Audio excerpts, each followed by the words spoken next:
soit f la fonction définie par f de x égale à moins 2x au carré plus 8, quelles sont les assertions vraies, c'est-à-dire les affirmations vraies? Justifie chaque réponse par un calcul. Donc on affirme que l'image de moins 1 par f est 10. Voyons voir. F de moins 1, donc attention, nous allons calculer le carré. Vous voyez bien, on va remplacer x par moins 1. Donc on devra calculer le carré d'une quantité négative. Donc j'écris bien moins 2 fois, j'ouvre mes parenthèses, je mets mon carré et à l'intérieur de cette parenthèse, je mets mon moins 1 pour ne pas faire d'erreur. Ça me donne du coup moins 2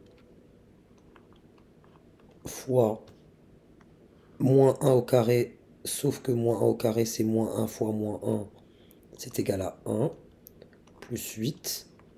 Et là j'ai moins 2 fois 1 qui est moins 2 plus 8, égale à 6.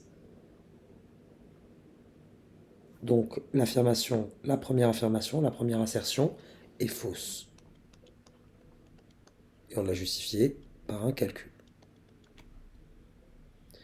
On nous dit pour la b que f de 0 égale à 6. Donc si je remplace x par 0, je dois obtenir 6. Voyons voir.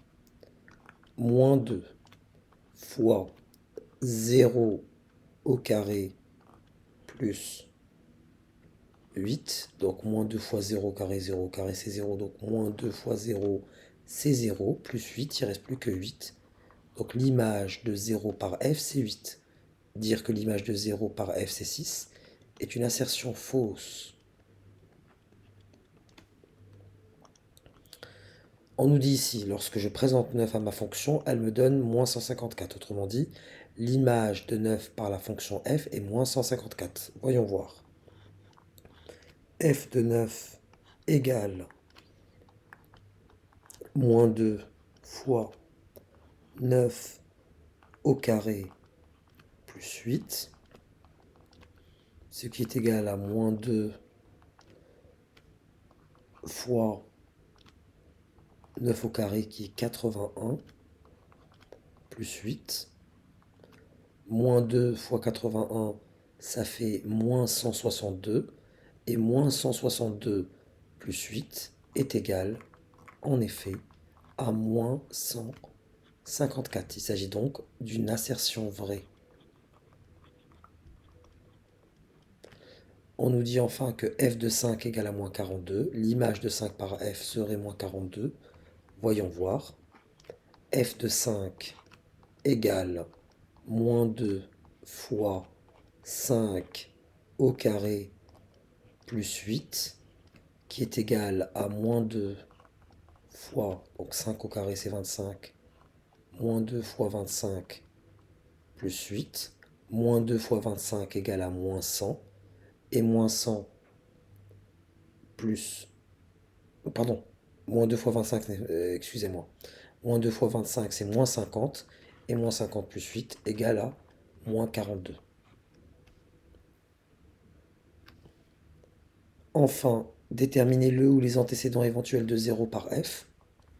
On est amené à résoudre l'équation du coup, pour la e. Puisqu'on cherche l'antécédent de 0, on doit résoudre l'équation f de x égale à 0. Autrement dit, on doit résoudre l'équation moins 2x au carré plus 8 égale à 0. On doit donc résoudre l'équation. Je vais soustraire 8 à gauche et à droite pour me ramener à une équation plus simple, à savoir moins 2x au carré égale à moins 8. Je divise les deux membres à droite et à gauche par moins 2. J'obtiens alors x carré égale à 4. J'oublie pas la solution négative. Donc x égale à moins racine de 4 ou x égale à racine de 4. Donc j'oublierai jamais la solution négative. Donc x égale à moins 2 ou x égale 2. En effet, on va le vérifier. Moins 2 fois moins 2, le produit de deux nombres négatifs est un nombre positif, ou, bien sûr, 2 fois 2, qui me donne évidemment 4. Donc les antécédents éventuels, ils sont plus éventuels, ils existent bien. Les antécédents de 0 par f sont moins 2 et 2.